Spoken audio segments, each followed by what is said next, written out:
Hey, Bruiser Buddies, this is Wrestling Nostalgia with Dave Dynasty. Before we dive into the episode, make sure you hit subscribe on the podcast platform you're listening on. Also, follow me on X at The Dave Dynasty and subscribe on YouTube by looking up Nostalgic Dave Dynasty. You can also buy one of my shirts at ProWrestlingTees.com/The Dave Dynasty. Now, enjoy the show. Welcome to 1 hour of the toughest, roughest wrestling you'll ever see. That's right, Dick the Bruiser said it all. The big question, have you got the endurance? Have you got the brains to get past the excellence of execution? Just they think they got the answers. I change the questions. This is Jim Cornette, and the views that I'm about to express are not necessarily those of anybody else but me, but they ought to be, and as a matter of fact, they probably are. The reason why Axe and myself were put on this earth is to demolish people. Bobby Heenan, is a very good-looking sport coat you've got on. Yeah, and I paid for mine. Mine isn't government issue. Hello, everybody. Lance Russell and Dave Brown right along ringside. By golly, we're ready to go with another big week of championship wrestling.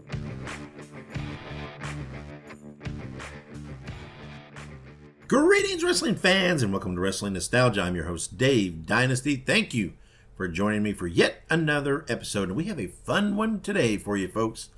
This episode, my guest is Tom Filsinger, owner and founder of Filsinger Games. And guys, if you are my age or a collector of old wrestling magazines, you will remember from the mid-'80s on, always opening up those magazines and seeing the advertisements for Filsinger Games. Now, Tom and Filsinger Games have produced wrestling games for 40 years now, including Champions of the Galaxy and Legends of Wrestling. So we talk about the pitch to WWF that led to him forming his own company, the history of the games, and much, much more. So let's take a quick break, and when I come back, we'll have my interview with Tom Filsinger. If you like horror movies, be sure to check out Dave Dynasty and Ike Isaacs on the Listen to Their Screams Horror Podcast. It is available on all podcast platforms and on social media at Listen to Screams. That is Listen, the number 2, and Screams. All right, and welcome back to Wrestling Nostalgia. At this time, I'm being joined by the creator and owner of Filsinger Games, Tom Filsinger. Sir, how are you? Oh, I'm fantastic, Dave, and it's great to be here.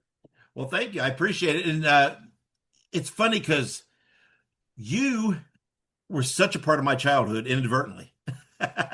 Inadvertently? Well, I mean, not you directly, but your company, because of your games, because of the ads in the magazines. We're going to talk all about this. But let's give it a little background on you, Tom. Where did you grow up, and did you grow up a fan of wrestling? Oh, definitely. My grandparents had wrestling on in the house every week, and they were Greek immigrants, and they, believed it was real. And so I did too when I was a kid, because, as a kid, you're not sure. Yeah. And so I was exposed to it. I was immediately fell in love with it. And so that was the beginning of my wrestling journey. It was the Detroit and Cleveland territories of that time period. All right. Yeah, so you're talking Sheik, Johnny Powers, Bobo Brazil, all those great. You got it. Yeah. You got it. All those people. Yeah, it's Midwest, right where I'm from Indiana, but yeah, it's still Midwest. So I loved it. It was pretty intense, especially the Detroit. And of course, I only learned as an adult that the Sheik was actually promoting it. I had no idea. Yeah, of course. Yeah, of course, the Sheik, one of the most protective guys ever in the business for protecting his image and his character and everything else. Now, anybody who's my age knows Filsinger Games. We saw those were prominent in the magazines when we were kids. The Champions of the Galaxy and everything else. But am I correct in reading that in 1984 or around that time, you pitched a game idea to the World Wrestling Federation that they passed on, but that's what evolved into. So tell us about that, pitching that game. What was that like? Yeah, that was interesting. I had a game system that I liked. I invented for myself for pleasure. And but I saw that when I played it with other people, it played well. So I thought, well, let me see if I can sell it to WWF, which at the time was going national. Sure. Yep. And it was very interesting because they were still in a transition stage. So when I got the phone number of WWF, I called, and in those days, you didn't necessarily get a secretary. The person who answered the phone, it was obvious to me it was Gorilla Monsoon because I knew his voice. And I thought, oh my God, I'm talking to Gorilla Monsoon already. And I said, well, I was young and I was kind of inexperienced in these areas. So I just said, is Vince McMahon in? And he said he's busy right now. And well, little by little, once I returned phone calls, I got to their business guy. Yeah. And he said, oh, yeah, your game, that could be interesting. Send us a sample. Uh-huh. And so I made some sample game cards for people like Tito Santana, Magnificent Morocco, a couple others, and sent it to them and the rules and how it's played. And he said, well, we're thinking about it. Drop off this stuff when they're at the arena, when in the Cleveland area where I was born and lived in Cleveland at that time. Mm-hmm. So that was an interesting journey too, because here I was going to the Coliseum where they had wrestling events, and they would draw over 10,000 people because it was the Hulkamania era. Sure. And I was invited to go back to the locker room and give my game stuff to Chief Jay Strongbow. Uh-huh. And had to walk past Big John Studd, who stayed in character and looked at me glaringly and scared me because he's a big guy. Sure. And but anyway, they looked at it. They talked to me for like 6 months, 8 months, and then they said finally, sorry, we're going to do a game with Milton Bradley. Yeah. Which I'm going to say this outright, which was just a lousy wrestling game. Yeah. It was made for children, and so it didn't play like a wrestling match even in the slightest. And so I was disappointed and thought, man, I got a wrestling game here I think is good. I don't know what to do with it now. And the idea came to me because I loved comic books also. Sure. I don't know why, but the idea came to me, why not create a wrestling federation of the future? And that became Champions of the Galaxy. Yeah. And that was the game that we advertised in Pro Wrestling Illustrated in 1986. And it was radical. It was. Nobody had ever combined sci-fi and wrestling before. Right. And I was afraid that it would be so weird to some people that nobody would buy it. But just the opposite happened. Right. People did get into it. Yeah. And here we are 40 years later, my good friend. I know. And let me ask you, because I'm a huge baseball fan too. So when I was a kid, and I know it still exists, but I played some Stratomatic baseball when I was a kid, which was, I always viewed that your games were kind of the Stratomatic version for wrestling. Do you, what's your history with gaming and playing games? Did you have some of that experience? What spawned you to come up with this concept for WWF? Did you have a love of board games, or what was it? I did have a love of tabletop board games, and I did play Stratomatic baseball. And, whether that was a direct influence or not, I don't know. All I know is I was bored in school, in high school. I did anything I could creatively to get through the school day. And one of them was to create this game system. I also applied it to boxing because it's basically an attack defense system. Yeah. And you could really do any fighting game with it. But I liked wrestling. Boxing's a little more boring to do with it because there's only so many times you can write right jab, left jab. And wrestling had a plethora of moves you could work with and characters. So, like I said, I did it to entertain myself, and it wound up being much more than that. And my revenge against the school system that bored me so much was that I became a college professor as a career. Yeah. Well, and there's I guess there's something to say for right place, right time. You're creating this game right when wrestling's going national, wrestling's booming. You create this game, you create this wild world at a time period in the 80s where comic books were booming. So you're cross-pollinating these two hot properties, right? These hot venues, or whatever you want to say, genres. Your marketing was great. Again, anybody my age, if you open any prominent national wrestling magazine, you saw Champions of the Galaxy. It was there, and it intrigued you, right? It caught your attention. Yeah, you are correct, Dave. The funny thing about it is, even though comics and wrestling were both taking off, they were on parallel roads. They weren't intersecting a lot. So a lot of people were not quite ready yet, especially the comic book fans, to embrace wrestling. That came later. But you're right, the ads were in PWI all the time. Yeah. Wrestling Illustrated. But we were in other magazines too.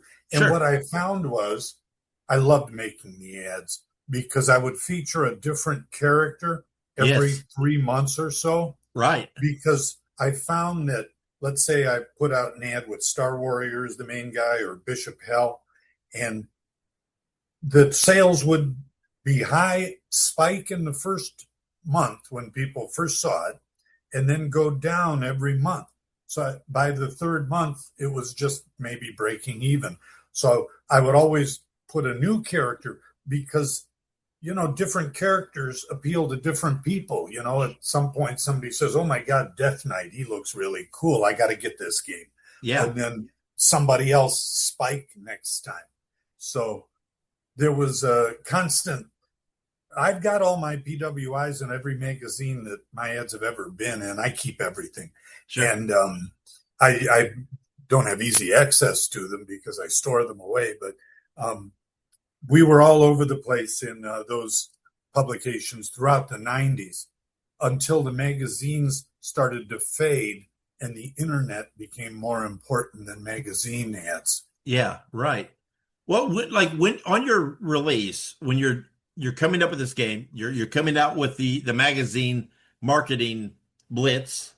Did you consider coming out of the gate? Did you consider your game a success? Where did sales hit that point where you thought, oh yeah, this is good, we've got something here? Yeah, that was almost right away. But don't forget, I also had a regular career as a psych professor, so I didn't have to rely on the game. Thank God. I didn't want that pressure on the game. I wanted to be able to write what I enjoyed, to enjoy my fan community without always looking at the bottom line. And I've been very fortunate. For 40 years, I am still writing stories. Yeah. Just based on my own muse. And it's lasted 40 years. It must work. And as you know, what helped Filsinger Games to stay strong was expanding to licensed games. Sure. With the real people, which was what I wanted to do in the first place. Yeah. But now I had control. I wasn't selling it to WWF or NWA. Now it's still Filsinger Games, and that wound up being better in the long run. Yeah, I was always a fan of your company, and I played Champions of the Galaxy. But and again, before we get to the license stuff, one of the benchmarks of your company is that since inception, you've released yearly updates of the game, right? Which is Champions of the Galaxy, for Champions of the Galaxy, correct? Which is a great way to keep players engaged, give them new characters, situations. situations. I've never missed a year. Right. So that's obviously key, right? Because you're talking gaming, and at some point, right, someone can only play a game so much before it starts to feel a little stagnant. So with you releasing updates yearly, you're giving them new characters, new match types, new situations, keeping it fresh. That was very key, I think, to your prolonged success. Would you agree? I do. And building community was a very important part of that, because in the days before the internet, game fans would write me letters with their rankings and their feuds, and what's going on in their fed. And I self-published a newsletter to create a fan network. And then the fans took over from there. And, we wound up having Galacticon, our annual game convention. First one was in 1990. The fan network became very, very strong, and to this day still is. Sure.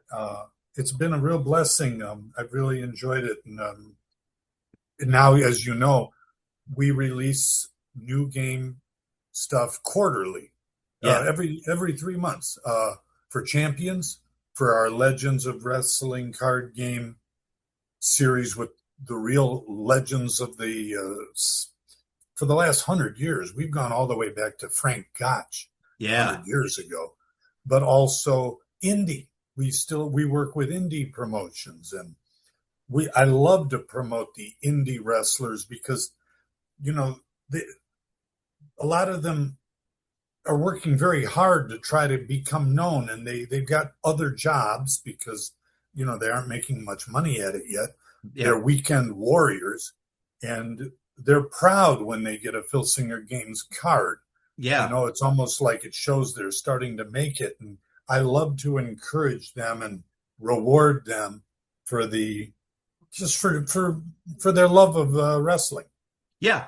Well, and again, like I said, I played Champions of the Galaxy, but you as a company really hooked me in 2001 when you guys ventured into the license stuff, the Legends of Wrestling. That's when you really got me, because that's what I wanted. I wanted, the licensed stuff. I wanted the real wrestlers. And over the years from that, it spawned into this unbelievable thing. Like you've mentioned, you've partnered with Ring of Honor, Chikara, Shimmer, CZW, individual talents. Why around that 2001? What happened? I'm assuming this was maybe a goal for a long time, but why was that the right time, and what clicked there for you to partner with promotions and talent to venture into the licensed cards and games? It never had occurred to me, because I was releasing Champions for the first 10, 12, 15 years. It never even occurred to me that I could approach the wrestlers individually and start to build enough of a roster to release a Legends game. But it started when I attended an indie wrestling show in, I believe it was Canada, met Greg Valentine, asked him if he would be if I could use him for the game. And he said, yeah. I thought, wow, man, that was easy. And then it was with King Kong Bundy. And once I had those two, I thought, I just got to call everybody and see what happens. And then I developed a network, which now has grown to this day, where we are part of the wrestling community itself, because we are partners with people like Cauliflower Alley Club, Tragos Thez Hall of Fame, where we actually work together with them to raise money for their funds, for their, like Cauliflower Alley Club has a benevolent fund for wrestlers who are sick and in hard times to help them. We contribute to that. And we do it also with the Tragos Thez Hall of Fame. So we've got partnerships now. But back then, I just had to get phone numbers from people and call them cold, and that was really hilarious too, Yeah, tell me. Be savage and tell me about that. First, it was. I'm sorry, I didn't mean to interrupt, but tell me about that when you reach out to certain guys. it's got to be a kind of a what the fuck are you talking about moment, right? Where they're like, what are you making? What is this? And so Yeah. tell me what it's like to talk to some of these old timers when you're trying to explain what you're doing. How do you do that? How do you sell that? Yeah, that was never easy, especially at first. And because a lot of the wrestlers weren't, game players. Sure. So they didn't understand what I was talking about. So I had to introduce myself in a way that would bring trust, because they, in their profession, were used to hooligans, people who would, be just trying to take advantage of them and make money off them. The fact that I was going to them for permission already was a barrier I passed, because a lot of times people just wouldn't do that with them. Yeah. They would just publish something anyway, and then they'd have to, either go to court or ignore it or whatever they would do. So, and then because I was a professor, that brought a kind of an automatic respect for me as a human being, and probably an ethical person too. So I always made sure to mention that. And a family man. So once the wrestlers became comfortable that I wasn't a shyster, and their feeling was, and this game isn't selling in the millions, it's not Milton Bradley or Wizards of the Coast, then their feeling was, sure, go ahead, because I want to be in your game. I want people to use my playing card, and I want to be remembered. Yeah. A lot of the old timers felt like that way when I would call Gorgeous George's daughter or Buddy Rogers' wife. A lot of them were like, please, I want that name to stay out there. And it just kept growing, because once you can say to a wrestler, look, we've already got Greg Valentine and King Kong Bundy and Randy Savage and Ted DiBiase, they're like, oh, okay, well then fine, I'll do it too. So it was momentum, all about momentum. Yeah. Yeah. And it's almost like you sort of mentioned, like at this point, it's almost like a badge of honor, right? If you get that call and get that card, because the cards have, to me, there's kind of this two ways about the cards, right? There's the gaming side of it, but there's also this collectability side of it, right? Because you have this great artwork of the wrestler on it, and so it's almost like trading card kind of a mentality on the one side. So I agree with you, Dave. Yes, yeah, go on. Yeah, well, it's almost, so there's the gaming side, the collectability side, and now I would venture to guess a lot more wrestlers know of you. So it's almost like this badge of honor, right? Like getting the call of, do you want to be part of the Legends of Wrestling? And it's almost like it's a feather in the cap. And again, I've got so many of your cards, and it's, even despite the playing side of it, it's just great to collect them for the artwork and everything else. It's almost like the collectability side of it as well. Yeah, I'm with you all the way on that, Dave. As a collector myself of comic books and other, pop culture things, and I'm delusional, but in 50 years, and I plan to still be around, I'm trying to take good care of myself. But if I'm not, and I probably, I'd have to be about 120. But you do the best you can. Sure. So if, let's say in 50 or 100 years, there are still people, and I don't know what the status of pro wrestling is going to be in 50 years. Nobody does. Sure. But let's say there are people in the future that look back and say, wow, that pro wrestling phenomenon sure was interesting. Yep. Then I believe the game cards that I had put out could rise enormously in their value, because they're smaller than average print runs. We're not printing in the millions. Yep. And so therefore, that's why Action Comics #1 with Superman from 1937, I think it was, is worth so much. There's only there's less than 100 of them. People threw them away. Yeah. And so there's a limited supply. So if there's people of the future look back and say, man, love this whole wrestling thing. And this game had practically everybody in it. I want to get this whole game. That's not going to be an easy thing to do. Sure. So I'm hoping, and I'm very proud to have created what I believe is wrestling's greatest tabletop card game ever. I hate to talk like that in bragging terms, but so far, it looks like that's true. Of course. I'm very proud to keep the history of wrestling alive through my games.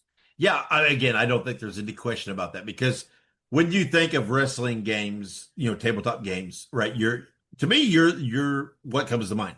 I don't even know what number 2 would be. I don't even know what the competitors are.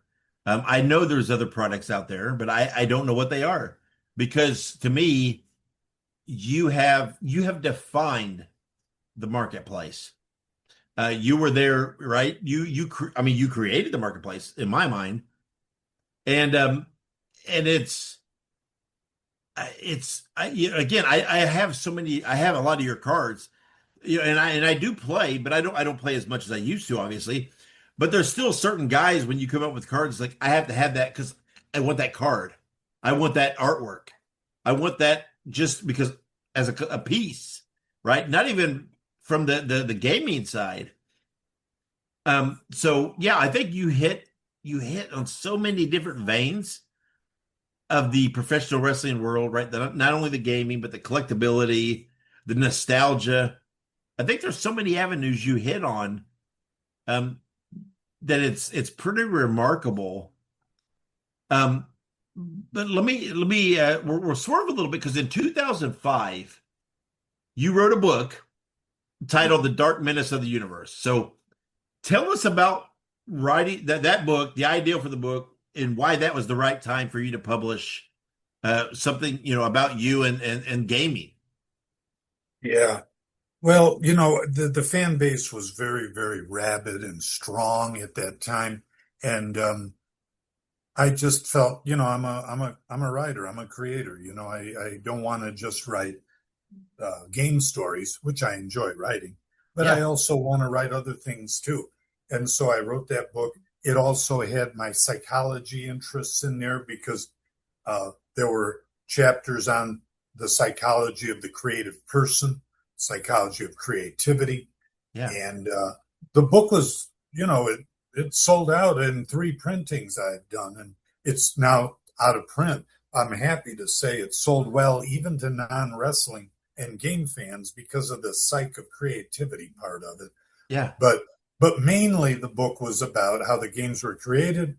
And, it would give somebody who wants to be an entrepreneur, a creator, a kind of a blueprint for this is how Tom Filsinger did it. Maybe I can do it with my idea, whatever it might be. Sure. So now, as a part 2 of that story, that book, like I said, is out of print now. And sometimes people ask me if they can order it. And I say, well, we're out of print. But so what I wanted to do was update it, the last 20 years, add to it, and re-release it as one longer book. Yeah. And, I've written the second part. I just haven't gotten around to the printing part. And I'm just looking into options for how to publish, to bring back the original Dark Menace, and then the book might be called The Return of the Dark Menace or something like that. Yeah. But it would cover also the last 20 years. So thank you for asking about that book. Part 2 is written. It's just a matter of figuring out how and when to put out such a book. Well, it's pretty remarkable, because you released this book in 2005. Again, 20 years ago, right? It's weird. It doesn't seem like that long ago, but so much has happened since then. I mean, obviously, right? Legends of Wrestling, Champions of the Galaxy. And the indie thing took off after that. Yeah. And, but in 2007, you guys... And also, we released online simulation of the game also after. Right. That's what I was going to say. In 2007, you guys continue to evolve, and you branch into the online simulation version of the game. And I'm sure that was right. That was a need driven expansion, right? That was at that time, right? You needed to branch to venture into that, but that had to be a huge undertaking for you guys. Yeah. We had the right staff at that time who could do it, and we still are working on improvements to the online simulation system. But we also moved, we were black and white cards for a long time. And then we moved to color around that same time period. You're right. It's just constantly evolving. We've got accessories like game handbooks with special matches, and we've got every special match a person could possibly imagine, from cage matches to chain matches to I Quit. For people who really take wrestling seriously and playing the game seriously, those are called ringside companions, by the way. We've released 2 editions of that. Those are necessities. Sure. I use them all the time when I play my own Fed, which I've been playing now for 40 years. Just like, I started playing, and I've got my list of champions in the Champions of the Galaxy universe. So I've got this huge history of belt records, and I also play Legends by phone with a couple of friends of mine, and we have a card every week, and championship matches, and this friend of mine's got Andre the Giant and a stable of wrestlers, and I've got some, and my other friend's got some, and so we play interactive that way. Yeah, it's funny how. I don't know if it's knowingly or not, but you seem to have your finger on the pulse of what wrestling fans want, right? Because wrestling fans have always had that attention to detail, right? That wanting title histories, wanting match records, wanting documentation, so to speak. And your game allowed that, right? With you could form your own Fed, your own promotion, and do that. And it's almost like you were always kind of one step ahead, or knowing, right, what a wrestling fan would want. And I guess that spawns from you being a wrestling fan yourself. That's all it is. I put out a game that I would want to play. And being a kind of a gamer myself, and a collector, I already had that mentality. That's correct. Sure. And so it was easy to do that. That's the way, to me, the best things start is from an individual's vision, not a corporate vision, but an individual vision. And that's what my company is. Yeah. And in recent years, tabletop and RPG gaming as a whole has kind of experienced a bit of a resurgence, right? There's a lot, where people have refound some of these types of games, and there's a lot of new with the Warhammers, the Dungeons and Dragons becoming more prominent. Have you got any of that trickle down? Have you experienced any new interest in the recent years at Filsinger Games? Yeah, but what I want to do is do more advertising to that market. That, to me, is a gap that I want to fill. I do think that need is there. I think that younger people, and that's really anybody from the 40s on down, is people who've been raised with screens. Yeah. There's only so much time you can look at a screen, and you want to get the heck away from it. Sure. And collect physically something, game cards, that has value, and I want to always be that alternative to screens everywhere. Yeah, I agree. And it's funny because, again, like you mentioned, right? I love technology, right? I love the ease of it. But when I come to, books or games, or I don't want the e-versions. I want a physical book in my hand. With a game, I want a physical card in my hand or a board game in front of me. That's how I want to play. Those are my escapes from the screens. And you've mentioned a couple of times, right, that you're a professor of psychology and you've taught for years. Do you see a lot of intersections in those worlds, in your studies in psychology, your teaching in psychology, the develop and with the development of games and what people want and need in their life? Yeah, well, I'll answer that in two ways. The gaming theory is actually a subtopic in areas like social psychology, where you take some of the principles of gaming and apply them outside of even gaming. This idea of leveling up and stuff like that. So, yes, and then especially with the topic of the psychology of creativity, which I will be giving a talk. I live in Sedona, Arizona. I'll be giving a talk at the Sedona Public Library in January 27 on the topic of psychology of creative people and creativity and the creative process.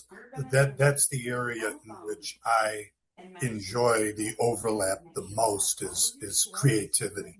Yeah. And you might know that I've always encouraged it in my game community by saying, create your own characters. Do it. Have fun. Yeah. And our game fans do that all the time. And they share them with each other.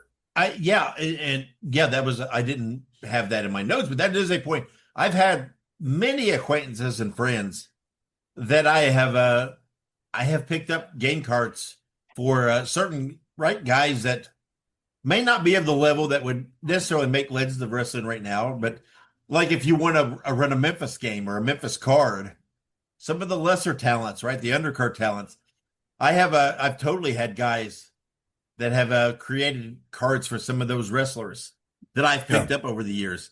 And it's fun to integrate those in what's the existing product. And to me, that's part of gaming, right? That's part of it. You create your characters and you can expand and evolve it into what fits your likes, your desires.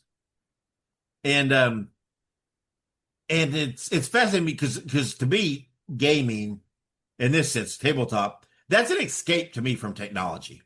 I don't, I know you do the online stuff. I don't want that. That's not what I want. I want to sit down with a physical card, some dice. That's my escape.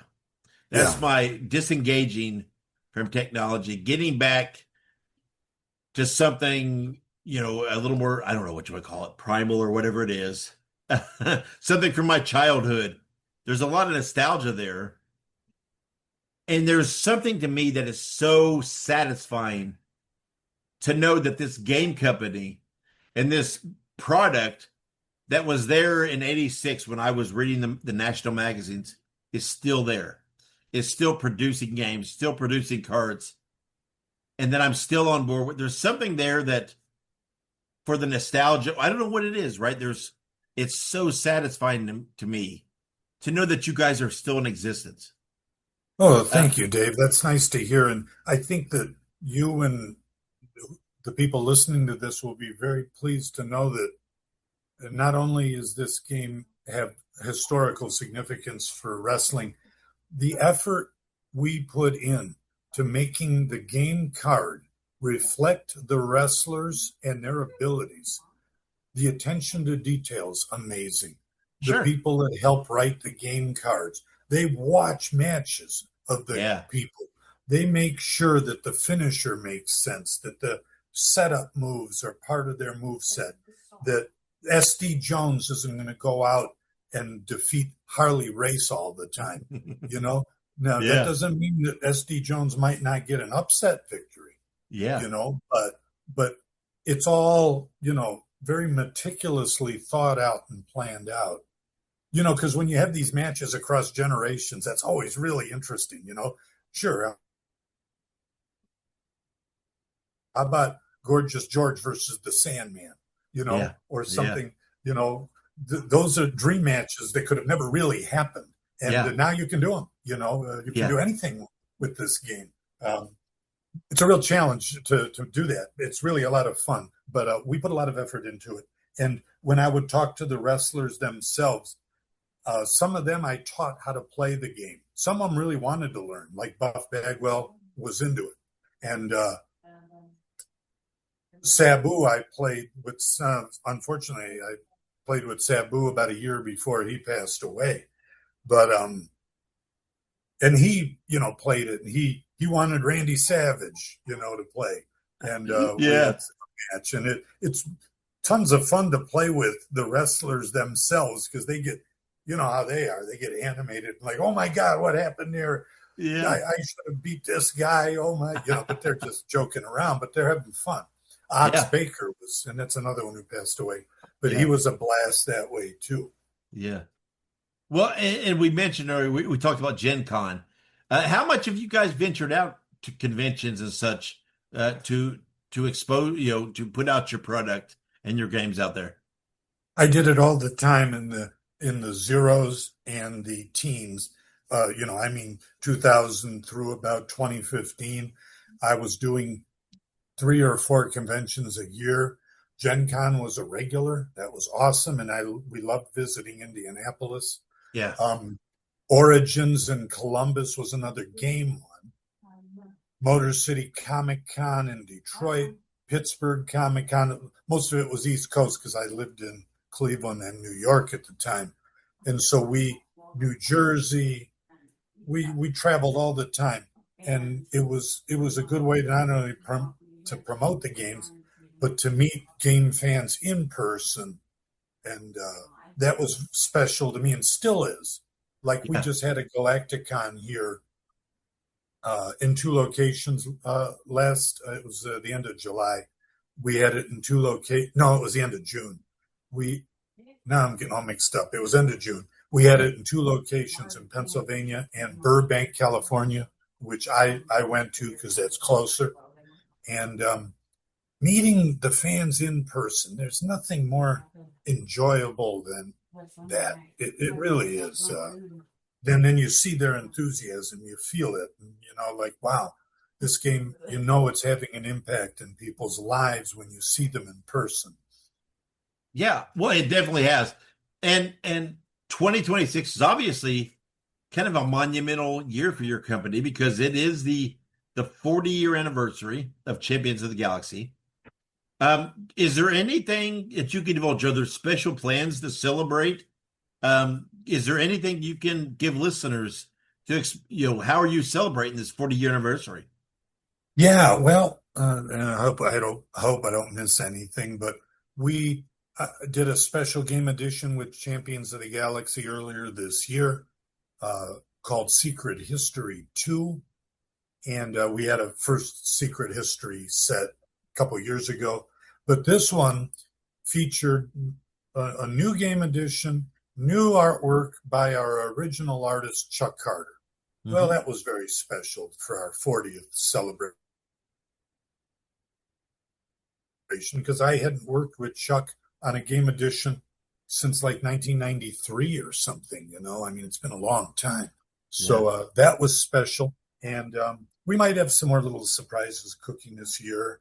But that was, I'd say, one of our main ones. Yeah, I know there's been a few announcements of some new talents with the Legends and stuff. I know some of your people. I even me personally have helped make some contact with some former talents that I foresee seeing in the future. And I'm very excited to see that. Oh, thank you. You helped. You're part of our army that tries to help get us signings. Yeah, of course. Being a Midwest guy, right? I kind of key in on those guys, and there is a particular talent that I think we're going to see in a future card for Legend of Wrestling to come, which I had a hand in setting up that connection. Very excited. Yeah, well, thank you. Of course. And yeah, go on. I'm sorry. No, I'm just saying to me that's personally exciting because it's the guys I want to see in the game. Well, that's why people do it. It's good for everybody.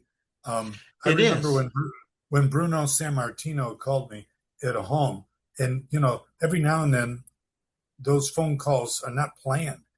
Like I gave my number to somebody to give to Bruno, and you don't know if it's going to happen, and then you forget about it. And then suddenly he's calling your house. And my young daughter answered, and she didn't know who he was. She was only like 10. And she gives me the phone and says, "Hey, Dad, it's some Italian guy." And I still didn't know what that meant. And hello, this is Bruno Sammartino. And I'm like, oh my God, you kind of like to be prepared for that conversation. Yeah. So I said to him, well, Mr. Sam, because I had to pitch to him to do a game card. Mr. Sammartino, he says, no. He says, you call me Bruno. I call you Tom. You call me Bruno. I was like, okay. But anyway, we wound up getting Bruno in the game over time also. I've got a million wrestler stories. It's been an amazing journey. Well, yeah, I mean, 40 years, it's got to be, there's got to be kind of this endless stream of mind-blowing stuff, right? Guys you didn't expect to talk to, didn't expect to work with. One right now. I'll tell you another one. On my telephone answering machine one day, I had a message, hey, Tom, this is Macho Man Randy Savage. Wow. And it was so over the top that I thought it was a friend playing a joke on me. Yeah. I didn't think that he would really call and leave a message in character. And unfortunately, I didn't figure it out in time because only a week or two later, he had his fatal heart attack. Yeah. I didn't talk to him directly. We got Randy Savage through his brother Lanny. Yeah, right. But yeah, like I said, I thought, there's no way that's one of my friends calling and joking around. Sure. Well, it's got to be just one story after another like that, right? For 40 years, as a wrestling fan, it's got to be this so many guys that have contacted you or you contacted them or whatever it may be. There's this surreal feeling, right? I cannot believe. Finally, well, it's like a lot of things in life. The first times, like when I asked to speak to Vince McMahon, I was almost relieved he didn't come to the phone. I don't know if I could have talked. I was 24, 25, and, I wasn't used to that kind of thing. Sure. But then with time, the more often you do it, you finally get to a point where these are just colleagues now. They are people, and you're comfortable talking to them because you've done it enough times.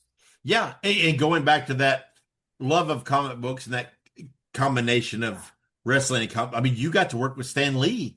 I mean, we didn't venture into that because it's not really a wrestling thing, but how unbelievable is that?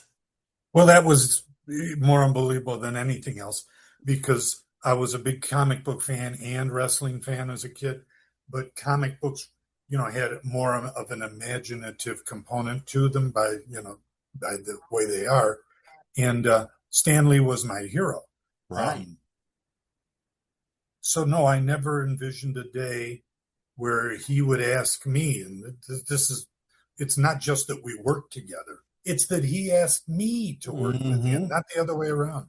Sure. And, but luckily I was old enough at that time where I was not overwhelmed by that. And we wound up forming a friendship because in his generation and some of the older wrestlers too, they have just a deep respect for college professors. Yeah. And so I taught him the psychology of creativity and healthy personality because he soaked it all up. He wanted to learn about those things. And so our relationship had a lot of give and take to it. Yeah. Well, again, you continue to put out yearly updates. You're constantly releasing new talent cards for the Legends line. You've done this for 40 years. There's no semblance of slowing down. What does the future hold for Filsinger Games? Well, I want to continue to expand and create new. Well, first off, I want to put more time and effort into marketing the game to look, you and I, Dave, and many people who play the game or are listening to this know that it's an excellent wrestling game. I don't just saying that. I think it's proven itself. Sure. Now we need to get it in front of wrestling fans who may not know about it, because they haven't heard about a tabletop card game. They all, they're looking for apps and stuff like that. Right. And so, that's why the conventions were always awesome because if a person sits down at a convention table and plays a sample match, they inevitably would say, oh my God, I like this game. I'm going to purchase the starter set. Yep. Since I don't do conventions as much anymore, and as a company, we don't do a lot of them at all, we need to create those opportunities for younger wrestling fans to play the game. Then it sells itself. Yeah. So that improving our online game, bringing in new features that might make it more compatible for an application and other ways. I want to do a game mat at some point. I think every good card game's got an official game mat. Yeah. That's advertising. Sure. If somebody's at Gen Con or Origins and they're playing Magic the Gathering, they're playing it on a Magic the Gathering play mat, and people see that. Yeah. Well, same with this game. If there's a play mat that a person looks at and says, oh, what are you playing? Oh, look, that looks cool. So that's yet another area of growth I'm looking at. Yeah, again, it's an ever evolving thing, right? I mean, obviously any business in the modern sense is evolving, and we're in 1986. You had the magazines. It's a different world now, so you have to right. You got to kind of find your way in that. We do. We're good with social media, but you can't just rely on people to stumble onto you or just hearing about you. Yeah. You have to be more aggressive than that. That's right. Yeah, you got to get in front of there's plenty of wrestling fans out there. You just got to find the way to get your product in front of them. That's right. And not all of them like to play games, or they don't want to play a tabletop game. But some of them do. And we want to reach those people. And hopefully this podcast is one of those ways that helps. There are many ways to do it. And we're working on that, even as we work so hard day in and day out just to meet our release schedules that we have for our regular games. And I have to keep writing, so I'm busy writing new game editions, game cards. So we're busy enough as is, but we try to make time for these growth aspects. Sure. And I would like to implore anybody who, even if you think gaming, tabletop gaming, whatever it might be, is not your thing, if you're a wrestling fan, give it a chance. It'll hook you.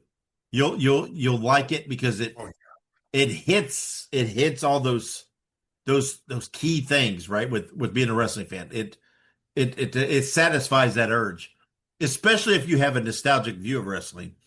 There's a lot of it. Yeah, with the nostalgia. If you ever had a dream of booking your own dream federation, here it is. And the game, as you know, plays fast in real time. So and I do this all the time, if I schedule a card for Champions of the Galaxy or Legends of Wrestling or Indies, and it's like 7 matches, I could be done with that in an hour. That's not long, you know? And now I'm scheduling the next card, and I've got feuds going, and I've got my contenders for the belts. You can do everything that happens on TV wrestling with this game. Yeah. Well, there you go. Yeah. And if you try, I would dare say it's addictive. Not in a negative sense, but you want to continue to play. You continue to dive deeper. So that being said, we've talked all about the history and Champions of the Galaxy, Legends of Wrestling, all the licensed material. Where can listeners go to find out more about these games and to order some of those starter sets? Where's the site for them to hit? Right. It would be Filsinger Games. And Filsinger is spelled with an F as in Frank. So it's F-I-L Singer, as in a singer. Filsinger Games. And it won't be hard to find because, there's a lot about, there's just tons of stuff about us on the internet and also YouTube. A lot of YouTube videos if people want to look and see what the fans themselves say and how they play. I was just interviewed for a podcast called Solo Promoter. Mm-hmm. All the people who play my games are called promoters. I don't call them game fans. I act like they are bookers, promoters, and so I always refer to them that way. but solo promoters got many podcasts playing the game and interviewing me and others about the games. So it shouldn't be too hard to find. Our website has starter sets available for champions, legends, and indies. And then once you're hooked, we've got a zillion game editions to satisfy your interests. That's right. And again, even if you're not a gamer per se, I'm telling you, these cards are collector's items because they have beautiful artwork on them for your favorite wrestlers or whatever. So go to the site. You can order sets. You can order individual cards. There's all kinds of stuff there. And again, I implore everybody, just give it a try. You're going to be hooked, whether it be as a gamer or a collector or both. It's addictive. It hits all those cues as wrestling fans. And I think that's, again, Tom, because you're a wrestling fan, you know what you knew what to produce for us as fans.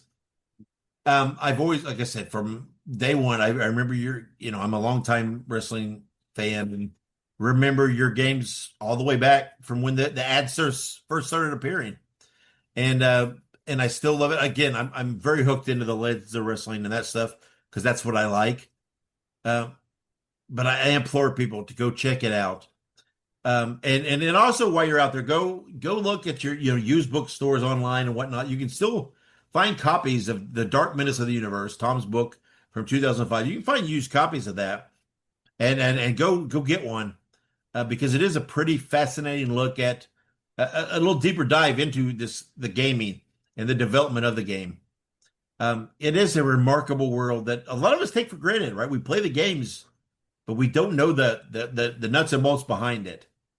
And it is a passion for you guys, right? For us to play the games, it's a lot of work for you guys to keep that out there and relevant for us. And I appreciate that, Tom. I've been a longtime fan of your company, and I so appreciate you giving me the time and coming on talking to me about your games. Oh, it's been a great pleasure, Dave. I really appreciate your support, and I've enjoyed this conversation. All right. Well, thank you, Tom. Again, go to look up Filsinger Games. You can find them online. You can order all their starter sets, all the expansion cards, the expansion packs, or you can play the online simulation. There's so many options out there. Just go to the site, explore, dig a little deeper, take the plunge, order yourself a set. You will not regret it. They are, again, not only wonderful games, but they're wonderful collector's pieces, beautiful cards. For the collectors, I feel like all wrestling fans are collectors, and they're beautiful. They have wonderful artwork on them. So again, Tom, thank you for your time, and congratulations on 40 years. That's unbelievable. And here's to many, many more years of Legends of Wrestling and Champions of the Galaxy. If I have anything to do with it, it will be going on for a long time. And we have our fall releases coming out in a month or two, Cauliflower Alley Legends set, and then our huge Christmas releases. So here we are, folks. There you go. So give them a follow. Check out their site. Follow them on social media. You want to see all the upcoming releases because it's constant. There's always something new developing with Filsinger Games, and so you want to make sure you follow them to keep abreast of all these new developments. So once again, Tom, thank you for your time, and hopefully we can touch base and do this again in the future and give an update on the status of your games. Yeah, it sounds like fun. Available on all streaming platforms. It's professional wrestling's greatest, largest, privately owned wrestling library. All the classic hits, flips, slams, and pins of yesteryear are on one place. It's Ultimate Classic Wrestling. Check out the Nature Boy Ric Flair, Hulk Hogan, Mr. USA Tony Atlas, Tito Santana, Rick Martel, a who's who of professional wrestling's greatest spotlight stars ever to grace the squared circle, all in one place. Grab the best seat in the house for memories and mayhem on Ultimate Classic Wrestling. Hey guys, Ray Russell here. Lots of new stuff happening here at WrestleCopia, If you haven't checked out our website at WrestleCopia.com, it's a great way to keep up with the latest episodes of all of your favorite Copia programming, from the Wrestling Memory Grenade to Regional Wrestling with the Territory Talk, the Wrestling Stoop with the legendary Bob Roop, and of course all of those programs also available at your favorite podcast streaming platforms. And if you want to stay up to date with everything going on in the Copia world, all the latest news, random thoughts, fun videos, pictures, and more, make sure to join the more than 33,000 followers over at Facebook.com/Wrestling Grenade. Don't be left out. And last but definitely not least, it's what keeps the entire machine going. I'm talking about Patreon.com/WrestleCopia.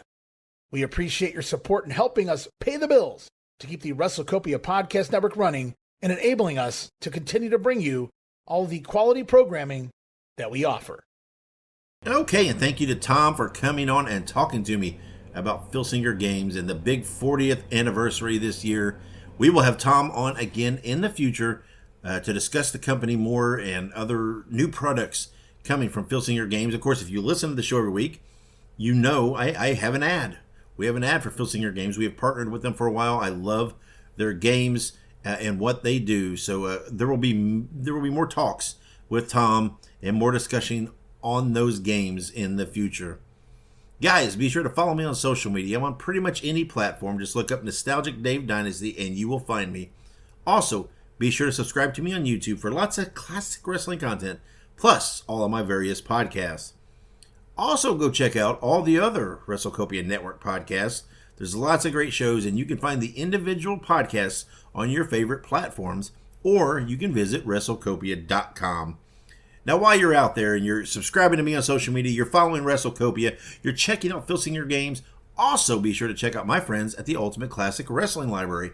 Visit ClassicWrestling.net to sign up for your account, and then download the app on all of your smart devices.